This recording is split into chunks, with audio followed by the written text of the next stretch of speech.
बिस्मिल्लाहिर्रहमानिर्रहीम। अस्सलाम वालेकुम friends, welcome to my channel. आज हम अपने किचन में बहुत ही मज़ेदार और यमी चिकन स्टीम रोस्ट बनाने वाले हैं। शादियों में ये किस तरह इतना सॉफ्ट और जूसी बनाया जाता है, ये जानने के लिए वीडियो को एंड तक लाजमी देखिएगा। और इससे पहले कि हम अपनी वीडियो का स्टार्ट लें, अगर आप मेरे चैनल पर नए हैं और अभी तक आपने चैनल को सब्सक्राइब नहीं किया तो जल्दी से चैनल को सब्सक्राइब कर लें, बेल आइकन का बटन लाजमी हिट कीजिएगा क्योंकि इसी से हमारी हौसला अफजाई होती है। चलते हैं अपनी वीडियो की तरफ।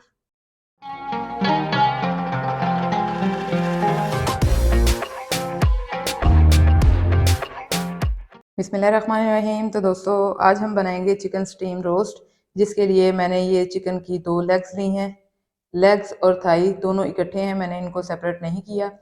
तो इनको आपने अच्छे से वॉश कर लेना है। ये वाला पार्ट इसका काफ़ी गंदा होता है, जिसे आपने अच्छे से वॉश कर लेना है, साफ़ कर लेना है। तो इस तरह हमने 2 पीसेस लिए हैं। अब हम इनको सबसे पहले कट्स लगा लेंगे। तो इस तरह रख के आपने सबसे पहले 2 कट लेग पे लगाने हैं और 2 से 3 कट्स ही हम इसकी थाई पे लगाएंगे। इस तरह आपने इनको कट लगा लेने हैं। कट आपने ज़्यादा गहरे नहीं लगाने, एक कट हम इस साइड पे लगाएंगे। इसी तरह हम दूसरे पीस पे भी कट लगा लेंगे।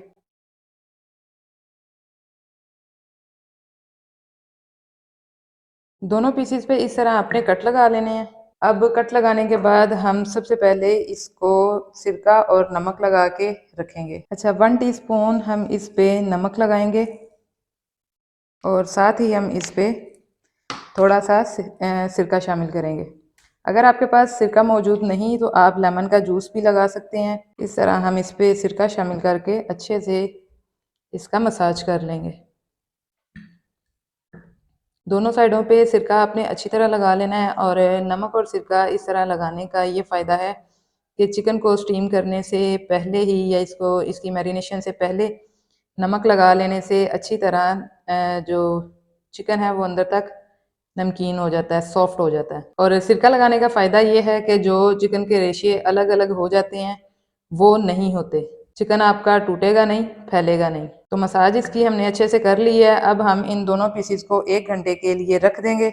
बाकी की मैरिनेशन इसकी हम 1 घंटे बाद करेंगे। तो चिकन स्टीम की मैरिनेशन के लिए सबसे पहले हम मसाले में जो चीज़ शामिल करेंगे वो है दही। दही आपने यहाँ पे 3 से 4 टेबल स्पून शामिल करना है। और दही को शामिल करने से पहले अच्छे से फेंट लीजिएगा, क्रीमी फॉर्म में आपने इसको कर लेना है। फिर हम इसमें अपने स्पाइस शामिल करेंगे। 1 टीस्पून धनिया पाउडर जाएगा, जिसे आपने हल्का सा कूट लेना है, ज़्यादा आपने इसका पाउडर नहीं बनाना। 1 टीस्पून ही इसमें ज़ीरा पाउडर जाएगा। 1 टीस्पून लाल मिर्च, 1/4 टीस्पून इसमें हल्दी जाएगी। हाफ टी स्पून हम नमक का इस्तेमाल करेंगे। नमक आपने इस पॉइंट पे थोड़ा कम ही रखना है क्योंकि हमने ऑलरेडी चिकन को नमक और सिरका लगा के रखा हुआ है, इसलिए इसकी मैरिनेशन में आपने नमक ज़्यादा शामिल नहीं करना। 1 टीस्पून इसमें हम पेपरिका पाउडर वो शामिल करेंगे। और अगर आपके पास पेपरिका पाउडर नहीं है तो इसकी जगह पे आप कोई भी फूड कलर इस्तेमाल कर सकते हैं। अब इन तमाम मसालों को अच्छे से मिक्स कर लेंगे। मैंने यहाँ पे मसाला ज़्यादा नहीं बनाया क्योंकि मेरे पास सिर्फ 2 ही लेग पीसेस है और उसी के मुताबिक मैंने अपना मसाला तैयार किया, क्योंकि बाकी जो मसाला बच जाना था वो हमारा वेस्ट हो जाना था। तो कोई भी चीज़ हमें वेस्ट नहीं करनी चाहिए। तो ये आप देख सकते हैं कि 2 पीसेस के लिए हमारा मसाला बहुत ही ज़बरदस्त तैयार हो चुका है। तो यहाँ पैन में सबसे पहले हम 1 कप ऑयल शामिल करेंगे और ऑयल को आपने गरम कर लेना है। जैसे ही ऑयल आपका गरम हो, फ्लेम आपने अपना बिल्कुल लो कर देना है। तो ऑयल को गरम करने के बाद हम इसमें चिकन को शामिल करेंगे। तो चिकन के ऊपर से हमने सिरका और नमक उतार लिया है, अच्छे से धो लिया है हमने इसको। और किसी कपड़े से इसको खुश्क करके सबसे पहले हम इसको हल्का सा शैलो फ्राई करेंगे।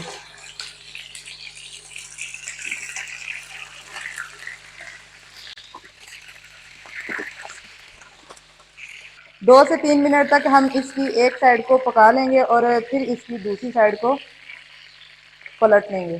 तो इस तरह से हम इसके दूसरे हिस्से को भी हल्का सा फ्राई कर लेंगे। चिकन को आपने बहुत ही एहतियात के साथ पलट लेना है और इसकी दूसरी साइड को भी हम इसी तरह 2 से 3 मिनट तक फ्राई कर लेंगे। इस पॉइंट पे चिकन को हमने गलाना नहीं है, सिर्फ इसका इस तरह हल्का सा कलर चेंज होगा तो आपने इसे ऑयल में से बाहर निकाल देना है।